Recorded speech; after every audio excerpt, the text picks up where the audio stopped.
Finansiële beplanning is goed en wel, en soos ons dit nou al opgebreek het in kort en langtermyn ook, het ons baie fyn begin kyk na ons beplanning, en ons kan so mooi as hoe beplan, maar Jassie, wat as die lewe gebeur?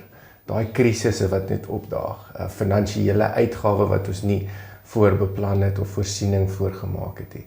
Net ewe skielik dan al ons planne kom tot 'n stil. Wat maak ons dan? Vandag gesels ons oor hoe om op koers te bly met ons beplanning, indien die lewe wel gebeur. Welkom terug by 100voudig, hier praat ons oor finansies en hoe ons as gelowiges ons finansies kan gebruik vir 'n koninkryk impak, sodat die Here ons as 'n kanaal kan gebruik om sy werk te doen, sodat hy die glorie kry deur die hulpbronne wat ons vir hom bestuur. Vandag is ons opgewonde. In die vorige sessies het ons nou al gepraat van hoe om goeie visie vir 2025 te kry, hoe om ons beplanning in 3 verskillende planne in te sit, en daai planne het ons die vorige week in kort en langtermyn doelwitte ingebreek. En hierdie week praat ons sommer net van as die lewe gebeur. Weet, as alles nie so net gemaklik is nie, as die storms opdaag, as dinge opduig wat net ons wiele afvat, en wat dan as die lewe gebeur? Ek sien hierdie prentjie van hierdie fietsryer en hy het definitief sy roete beplan. Mooi reguit, hy het 'n begin en hy het 'n einde, en dit is hoe ons planne lyk as ons van die tafel af opstaan.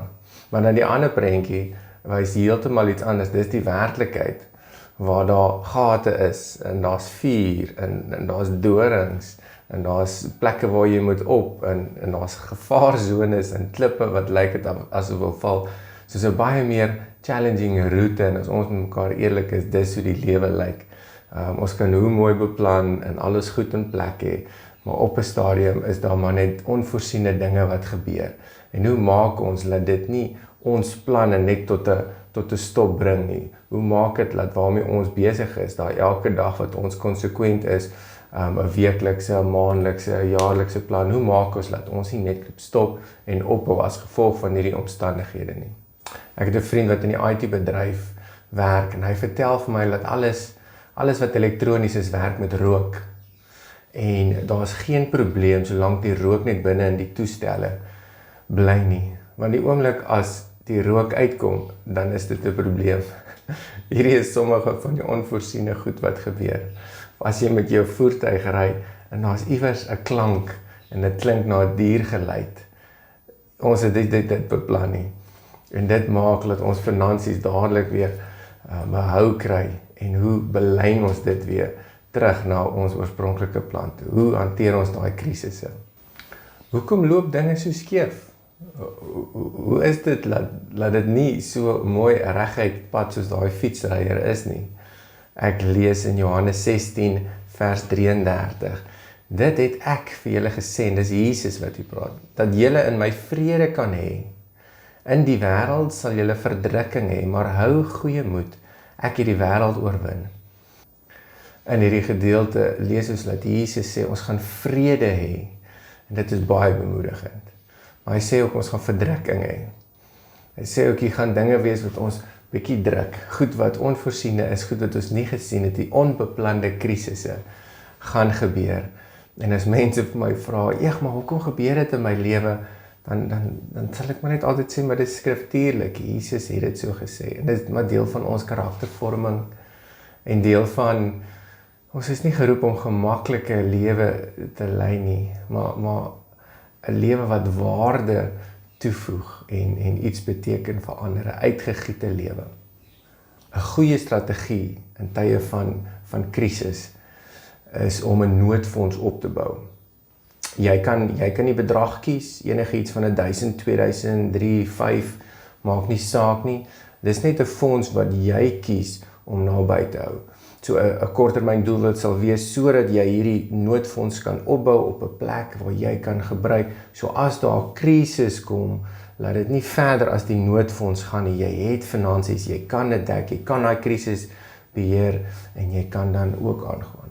'n Ander strategie is ook net laat ons moet tevrede wees in die omstandighede waar ons onsself vind. Ons moet tevrede wees met wat ons het, moet tevrede wees met die werke wat ons het, met die inkomste wat ons verdien, met die motorvoertuig wat ons ry. Daar moet net 'n hartstoestand wees van dankie Here vir dit wat ek het. Ons kyk en ons is dankbaar oor wat ons wel het en ons is nie ontevrede oor die goed wat ons graag wil hê nie. Wat sê die woord rondom dit? Hebreërs 13 vers 5, julle gedrag moet vry van geldgierigheid wees tevrede met wat julle het, want hy het gesê, ek sal jou nooit begewe en jou nooit verlaat nie. Hierso is 'n bemoediging. Eerstens dat ons moet tevrede wees met wat ons het, en ook Jesus wat sê, hy sal ons nooit begewe nie, hy sal ons nooit los nie, al ervaar ons ook watter krisistoestande in ons lewe, daar gaan 'n einde daan kom. Hou goeie moed. 'n derde strategie vir ons as gelowiges is in tye van krisis, laat ons regtig waar net nader aan die Here beweeg. Dis 'n tydperk van indruk en beskerming en bemoediging wat ons van die Here verlang. Ons stap 'n pad van geloof, en geloof is dinge wat jy nie sien nie, dis dinge wat jy hoop voor. En partykeer is dit moeilik as ons nie hierdie goed raak sien nie, want ons wil so graag in beheer wees, en ons wil dit graag sien, sodat ons kan ontspan en kan besef, okay, maar dit sal tot vervulling wees. Maar in hierdie tye van geloof is dit juist net om in te druk en te glo wat die Here gesê het. Hy sal jou nie verloon nie, hy sal jou nie los nie, hy sal tot aan die einde en die oplossing van die krisis sal hy by jou wees. En as 'n gelowige is dit net ons werk om te glo en te sê, yes Here, ek vertrou u woord, yes Here, ek vertrou u sal my deurdra, yes Here, ek vertrou daar's reeds fondse vir hierdie krisis, en ek dank u daarvoor. In Jesaja 41 vers 10 is 'n pragtige gedeelte. Wees nie bevrees nie, want ek is met jou. Kyk nie angstig rond nie, want ek is jou God. Ek versterk jou, ook help ek jou. Ook ondersteun ek jou met my reddende regterhand. Dankie Here, dat u met ons is, u vir ons is. Dankie Here, dat u met u regterhand ons red. Die oproep vandag is, bly gemotiveerd en bly konsekwent. Hou net aan, dag vir dag. Hou rekords, hou jou vordering dop. Onthou dit wat ons nie meet nie, kan ons nie bestuur nie. So maak seker dat, soos jy vorder, laat jy dit neerskryf, laat jy dit boek, vier daai wenne. As jy 'n wen kry, vier dit. En belyn ook jou doelwitte so, laat dit 'n impak het in die mense wat jy regtig waar wil aanraak, of in jou familie, of 'n impaksgroep, as dit 'n doelwit is, wat nie net oor jou gaan nie, maar dit gaan juis oor daai impak, daai 100voudige impak waar ons al gesels het, in jou omgewing, in jou familie, jou gesin, jou gemeenskap, dalk by jou werk. Hou dit in gedagte, laat dit jou motivering wees, om elke dag nog steeds konsekwent te wees, en dan motivering uit dit uit te trek, en daar waar dit vir jou voel, jy kan nie meer nie. Jy was nou op daai fiets gewees, jy het gedink dit gaan 'n reguit pad wees, maar nou raak dit woes, dis vlamme, en dis dorings, en dis opdraand, en dis moeilik. Trek in met daai motivering, en weet ook, dat die Here in daai omstandighede jou sal ondersteun, soos ons ook nou net gelees het in Jesaja. Wat sê die woord oor konsekwentheid? Galasiërs 6 vers 9, en laat ons nie moeg word om goed te doen nie, want op die regte tyd sal ons maai as ons nie verslap nie. Galasiërs 6 motiveer ons om aan te hou en aan te hou en aan te hou, en ons moenie verslap nie, want dan sal ons op die regte tyd ons beloning kry. En ons moenie moeg raak vir goeie werke nie. Ons moet konsekwent wees en ons motivering uit dit uittrek wat ons beplan vir ander mense en nie so seer op onsself konsentreer nie.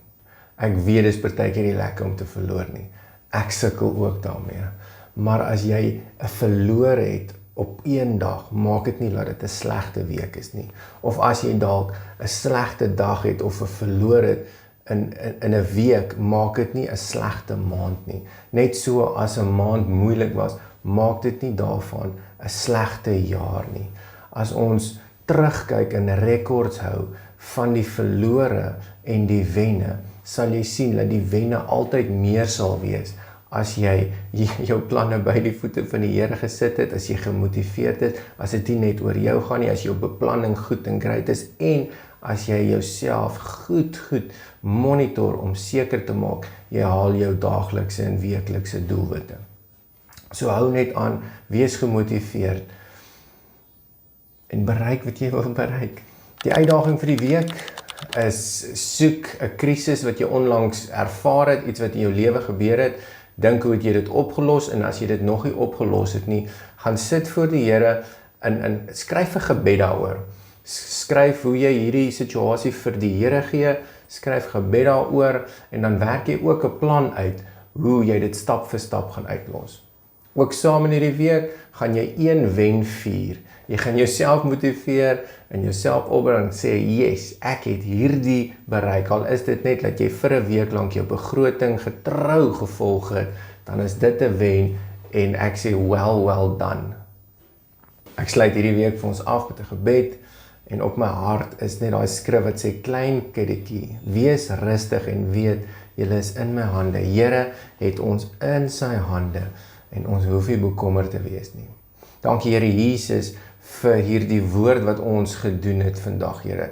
Dankie dat ons motivering kan uit U kry, Here. Dankie dat U beloof dat U ons nooit sal verlaat of begewe nie. Dankie Here dat ons weet in tye van krisis dat U die God is wat opdaag, Here. Dankie Here dat ons probleme en ons krisisse by U kan kom sit, Here. Dankie dat U opgewonde is om dit saam met ons deur te trap. Vader, ek bid vir elkeen wat betrokke is met hulle beplanning en hulle motivering, Here, dat U hulle sal bless met wysheid en insig en dat hulle groot sukses sal wees, daagliks en weekliks, Here. En daai dag wat kom wat nie 'n sukses is nie, Here, dat U juis daar in daai dag vir hulle sal toevou, omvou en weer sal motiveer om op te staan en weer volgens hulle plan te gaan. Ons eer die Here, is lekker om U kinders te wees. Ons loof en ons prys U in Jesus naam. Amen. Baie dankie, mag jy 'n geseënde week hê. En sterkte met daai challenge, sterkte as die lewe gebeur, want dit gebeur maar met ons almal. Kom ons dra mekaar se laste en ons motiveer om konsekwent te wees en om moed te hou.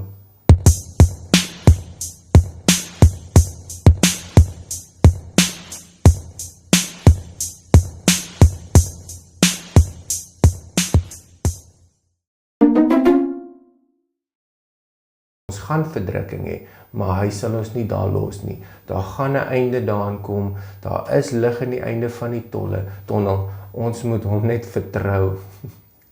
Tonnel. Seker maar my koffietjie. Ja, hy skoon. Ek sluit hierdie sessie vir ons af.